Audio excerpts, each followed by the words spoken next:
Oh boy, I thought we could make it the whole week. A whole week without finding something controversial that Wizards of the Coast has done that I actually can talk about. Because as we know, I'm not talking about that other thing. Because, yeah.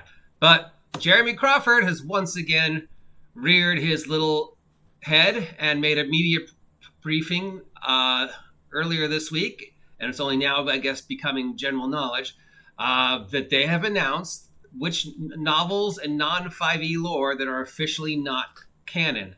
So basically what they're saying now is any product that was printed before 2014, including Dragonlance, is no longer canon to the story of D&D. So any module, any book, any previous edition, any third-party product, any cartoon, any video game, any setting, Greyhawk, Vastaka, Dragonlance, Birthright, Ravenloft,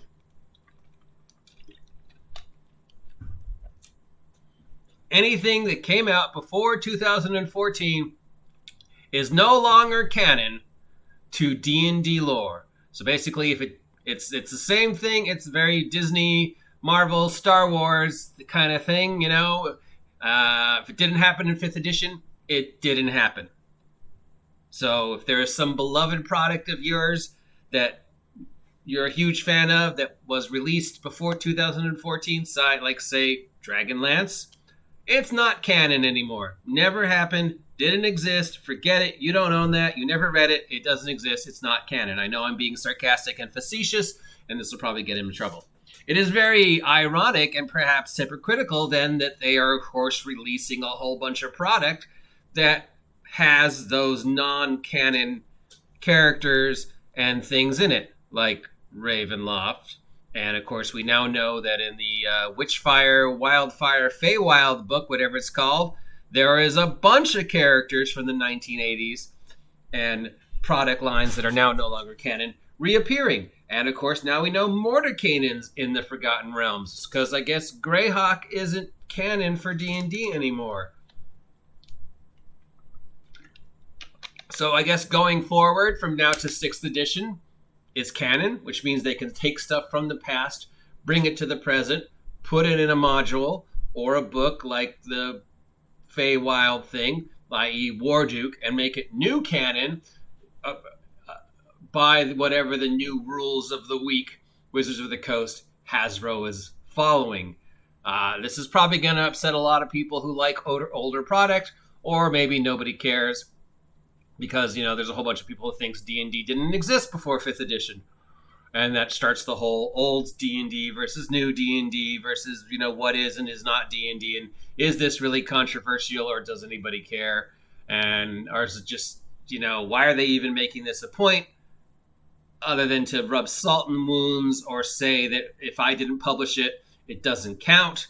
If it's not 5th edition, it doesn't count. And since it doesn't count, we can bring it to the future, which is now, and re-release it and say, oh, look, here's the first time you ever saw Emrakul the Chaotic, or this NPC, or this setting. Dragonlance, not canon. Greyhawk, not canon. If there's something you love that came out before 2014, not canon because, you know, it's not something we wrote. It never happened. But here's the new version of the exact same thing, Ravenloft. Now that is canon.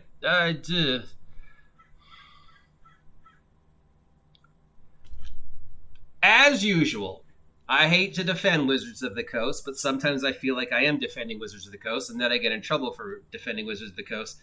As with pretty much every choice Wizards of the Coast has made in the past 15 years, from, basically 4th edition on, you look at what they're doing and you figure, you know, this idea probably was a good idea on paper. The intent of this idea is good intent. The intent is clarifying what is canon and what actually makes up the current Dungeons & Dragons timeline and what product is currently canonly appropriate for storytelling. On paper, that idea is good.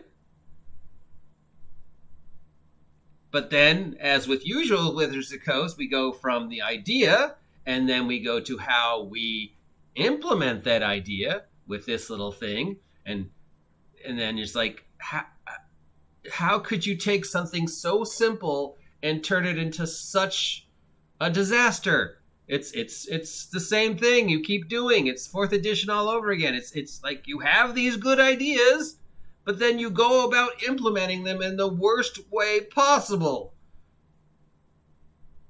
And at the end of the day, who actually cares what's canon anymore from the D&D storyline and the D&D timeline? Does anybody even know or care? Or is there been anything going on in D&D that would make the fact that some module from 1982 is no longer canon? Why is this important? But Jeremey Crawford thinks it's important, that he had a whole media press about it, and he made sure to mention certain IPs are no longer canon, like Dragonlance, as if he just wanted to rub salt in that wound. But of course, and then, hypocritically, we're releasing a new product that has a whole bunch of these characters that are no longer canon, like Warduke, in it, thus making them canon again. Thus, the whole point of this news is totally pointless, as is most of what Wizards of the Coast does. Who am I to judge? I just report the news, and then you can complain about it. If you appreciate this content, let me know. If you don't care, let me know. If you haven't subscribed, subscribe. You know what? Help me hit 1,000 subs, and I'll never talk about Wizards of the Coast again.